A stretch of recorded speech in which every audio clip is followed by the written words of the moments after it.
बिस्मिल्लाहिर्रहमानिर्रहीम। अस्सलामु अलैकुम 9th क्लास। उम्मीद है बच्चों आप सारे खैरियत से होंगे। बेटा हम लोग चैप्टर नंबर 4 डिस्कस कर रहे हैं। आज हमारा जो टॉपिक है फ़िज़िक्स का वो है सेंटर ऑफ मास।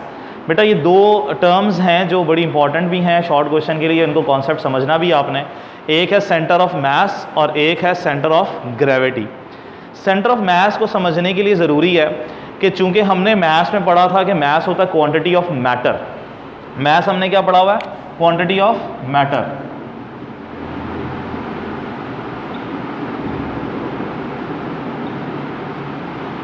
तो वो कहता है कि हर ऑब्जेक्ट में एक ऐसा हिस्सा होता है, एक ऐसा पॉइंट होता है जहां पर सारा का सारा मास कन्फाइन हुआ होता है, जमा हुआ होता है, और जिस पर डिपेंडेंट होता है उसका सारा मास। जैसा एटम है, एटम का ज़्यादातर मास जो है वो डिपेंडेंट है उसके न्यूक्लियस के ऊपर।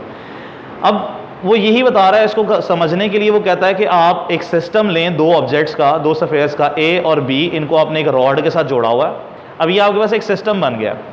कहता है कि इस सिस्टम के अंदर सेंटर ऑफ मास वो पॉइंट होगा जहां पर अगर आप फोर्स लगाएं तो बेटा उस ऑब्जेक्ट के अंदर टर्निंग इफेक्ट प्रोड्यूस ना हो, यानी कि फोर्स लगाने से वो ऑब्जेक्ट उसी डायरेक्शन में मूव करे, इसकी डायरेक्शन ऑफ मूवमेंट इसी डायरेक्शन में हो, और उसमें रोटेशन यानी टर्निंग इफेक्ट प्रोड्यूस नहीं होना चाहिए।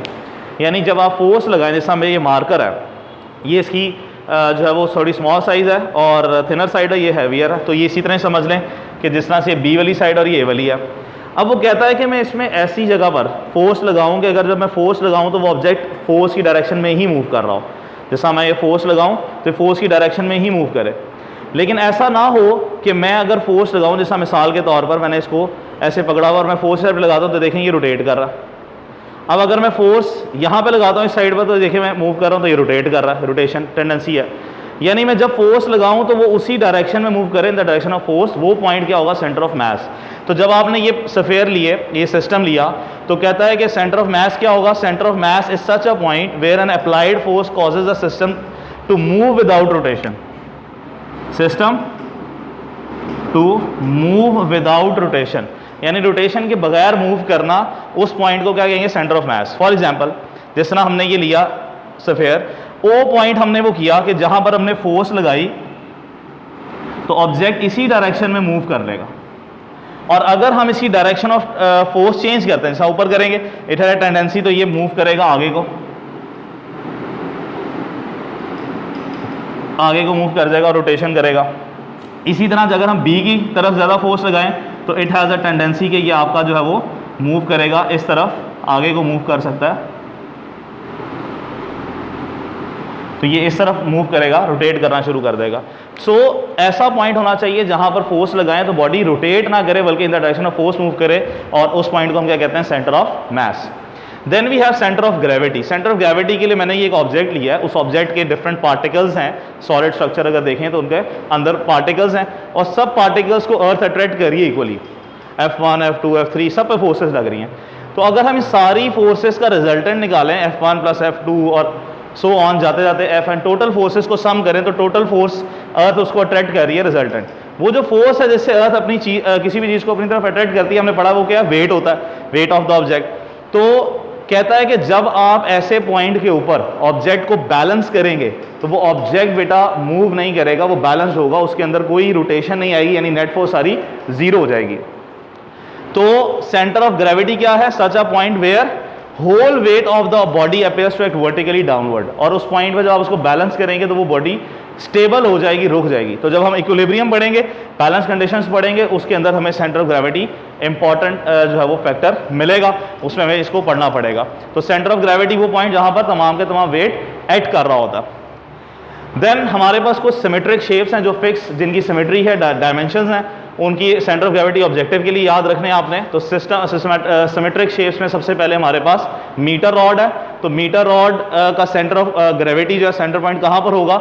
जहाँ पर वो बैलेंस हो रहा होगा। अगर ये 100 सेंटीमीटर का तो अराउंड 50 सेंटीमीटर मिडल पर ये बैलेंस हो जाएगा, तो ये इसका सेंटर ऑफ ग्रेविटी हो जाएगा। स्क्वायर या रेक्टेंगुलर शेप्स जो हैं उसमें बेटा डायगोनल्स जो हैं उनका पॉइंट ऑफ इंटरसेक्शन जो है उसमें जो है वो उसका सेंटर ऑफ ग्रेविटी होगा। जो आपके पास सफेयर है, उस सफेयर का जो सेंटर होता है उसका सेंटर ऑफ ग्रेविटी वहां पे लाया करता है।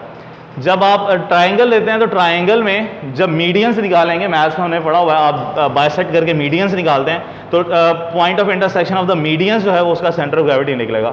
रिंग जो है, रिंग का भी सेंटर ऑफ द रिंग जो है सेंटर ऑफ ग्रेविटी होगा। और जो सिलेंडर है आपके पास, सॉलिड हॉलो सिलेंडर जो खाली अंदर से, और उसके जो सरफेस से आप जो एक्सेस दरमियान से क्रिएट करते हैं जिसके गिर्द वो रोटेट कर सकता है, उसका जो सेंटर होता है उसको आप कहेंगे सेंटर ऑफ ग्रेविटी वहाँ पे होगा। तो ये ऑब्जेक्टिव्स के लिए आपने बेटा याद कर लेना है। ये तो सिमेट्रिक शेप्स हो गई सारी। अब जब हम बात करते हैं सेंटर ऑफ ग्रेविटी, अगर इर्रेगुलर शेप ऑब्जेक्ट की आपने निकालनी है, उसके लिए छोटा सा एक्सपेरिमेंट है बेटा, वो आपने जहन में रखना है। अगर आपके पास बारीक कोई शीट दे दी जाए जो इर्रेगुलर शेप ऑब्जेक्ट है, फॉर एग्जाम्पल इस तरह से कोई कार्डबोर्ड है आपके पास इर्रेगुलर शेप, इसके लिए इसका सेंटर ऑफ ग्रेविटी आप कैसे निकालोगे? तो बेटा आपने क्या करना है, एक एक्सपेरिमेंट लिखा हुआ अगले पेज पर, वो आपने पढ़ना है। सबसे पहला काम आपने करना है, मैं स्टेप्स बता रहा हूं, कि आपने होल्स करने हैं at the edges of the thin sheet जो है। उसके बाद आपने क्या करना है, वॉल पर एक नेल जो है वो ड्रिल कर लेना है। ड्रिल करने के बाद आपने जो पहला पॉइंट ए है उससे आपने इसको हैंग कर लेना। फॉर एग्जांपल ये ए है, बी है, सी है, डी है, ई है, ये आपने सारे पॉइंट्स, ये पहले पॉइंट पे आपने इसको हैंग कर लिया। हैंग करने के बाद आपने इसको ऐसे छोड़ा, और करते करते जिस तरह अगर ये नेल है और नेल से आपने हैंग किया तो आपने ऐसे ऐसे हिलाया, जब ये बिल्कुल ऐसे सीध में आगे खड़ा हो जाए तो आपने क्या करना है, प्लम लाइन यूज करनी है।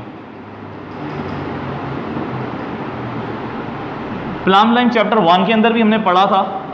उसके अंदर हमने देखा था, ये अक्सर आपके जो कंस्ट्रक्शन के दौरान मिस्त्री के पास होते हैं, इसको साल कहते हैं। ये मेटल का हैवी बॉब होता है या लट्टू नुमा होता है, तो ये स्ट्रिंग के साथ हैंग होता है। बेसिकली स्ट्रेटनेस चेक कर रहा होता है, इसका डाउनवर्ड एक्ट कर रहा होता है। जब आप इसके साथ रखेंगे तो इसको बिल्कुल ऐसे, जब ये बिल्कुल रेस्ट पे आ जाएगा तो आपने इसको चेक करना है, और जहाँ पर ये बिल्कुल वेट डाउनवर्ड वर्टिकली ऐड कर रहा हो, आपने एक लाइन ड्रॉ कर लेनी है। तो जब आप एक लाइन ड्रॉ करेंगे, फॉर एग्जाम्पल इस पर लाइन ऐसे ड्रॉ हो जाएगी। इसी तरह आपने फिर क्या करना है, बी पोजीशन से आप बी वाला आपने रोटेट करके इस पर लगा देना है, कील के अंदर, नेल के अंदर, और फिर उसको सीधा छोड़ना और प्लम लाइन से करना है, और एक लाइन और ड्रॉ कर देनी है इसी तरह। तो फॉर एग्जांपल ये एक और लाइन ड्रॉ हो गई।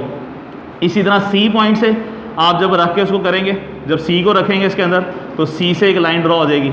इसी तरह डी से एक लाइन ड्रॉ हो जाएगी। इसी तरह ई से एक लाइन ड्रॉ हो जाएगी। जब सारी लाइंस आप ड्रॉप करेंगे इसको वर्टिकली ऐसे हैंग कर कर, तो ये सारे एक पॉइंट पे इंटरसेक्ट कर रहे होंगे, और वो पॉइंट आपका क्या होगा, centre of gravity of that sheet. तो इस एक्सपेरिमेंट में याद रखना, एक तो प्लम लाइन आपको पता होनी चाहिए कि ये मेटल बॉब है जिसको आप स्ट्रेटनेस चेक करने के लिए इसका वेट डाउनवर्ड वर्टिकली ऐड करता है, और ये यूज़ किया जाता है स्ट्रेटनेस के लिए।